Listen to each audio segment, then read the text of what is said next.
peoples in Canada and show respect to them today. We recognize their stewardship of the land. May we all live with respect on this land in peace and friendship. Grad photos, attention grade 12s. It's time to book your grad photos. Go to bookmygrad.ca and use the school code FEM. Bookings start for November 27th. Please see guidance if you have any questions. University visit this week. Attention grade 12s. McMaster University will be doing a virtual presentation on Friday, November 10th at 12:30. Please find the link in the Google Classroom of 2024. Mindful Medill Club today at lunch. The Mindful Medill Club will meet today, Wednesday, at lunch in room 333. Come and get your Zen on and take a nice, relaxing break in your busy school day. Bring your lunch and arrive by 11:45. New members are always welcome. Student council meeting. There will be a student council meeting in the council office at lunch today. Prairie Bible College presentation Thursday at 5:15. Calling all 515 Mustangs and any grade 11s or 12s who might be interested in Bible College as part of your pathway planning. A recruiter from Prairie Bible College in Alberta will be meeting on Thursday. We'll be at Medill on Thursday. They'll give a short presentation during 515 at lunch on Thursday in room 302. It'll be a great place to ask questions and learn more about what it means to attend a Bible college. As always, there'll be pizza. See you there. Bring a friend. Indigenous Veterans Day. November 8th is Indigenous Veterans Day. Today we honor and remember all the Indigenous veterans who have served and continue to serve in the Canadian military. The First Nations, Inuit, and Métis people of Canada have a long and proud tradition of military service to our country. Francis Pegamega Bao was the deadliest sniper of the First World War. He was an Ojibwe from the Shawanaga First Nation on Ontario, renowned for sneaking behind enemy lines, among other things. He was one of only 39 Canadians to earn the Military Medal with 2 bars for his bravery and devotion under fire. Pegamega Bao was also a champion for Indigenous rights in Canada.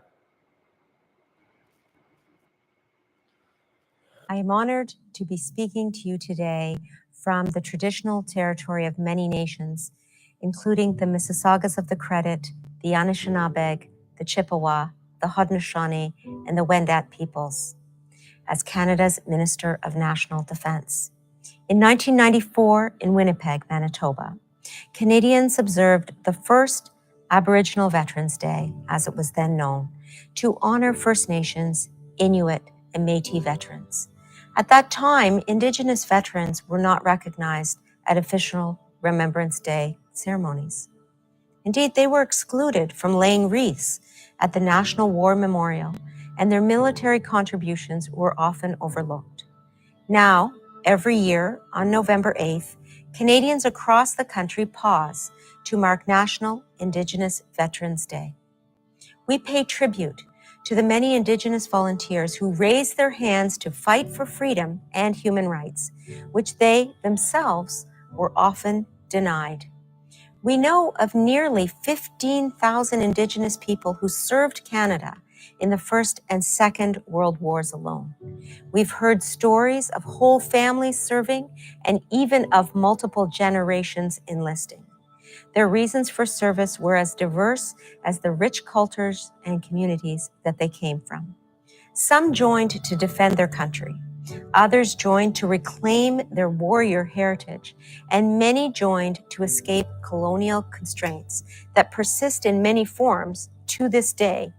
They all deserve to be treated with the same dignity, respect, and appreciation that Canada afforded their non-Indigenous comrades. But instead, First Nations, Inuit, and Métis veterans returned home to a country that refused their benefits, seized their land, stripped them of their status, and denied their right to vote. Today, more and more Canadians are learning about Indigenous veteran service, sacrifice, and resilience. We all have a duty to tell their stories and pass them on to the next generation. Earlier this year, Canada's first Indigenous Governor-General, Mary Simon, marked the 20th anniversary of the National Aboriginal Veterans Monument in Ottawa. She noted that throughout history, Indigenous veterans have bravely served on land, sea, and in the air, alongside allies, believing that they could make a difference. Indeed, they have done so throughout Canada's military history. The Gagnon brothers from Kitigan-Zibi fought in the Battle of the Somme. Saskatchewan Métis paratrooper Noel Joseph Pinet served heroically in the Second World War, and his service inspired his son to design the National Aboriginal Veterans Monument. And today, we can look to leaders like Petty Officer First Class Katrina Stewart from Nisga'a Nation in British Columbia, who began her Navy career nearly 2 decades ago. Her vast experience includes deployments around the world and work with new Indigenous recruits to the military through the CAF's Aboriginal Entry and Summer Youth programs. Now, she co-chairs the Regional Defense Aboriginal Advisory Group and serves as a senior demolition instructor. Her story is one of thousands, and today is an occasion to tell those stories.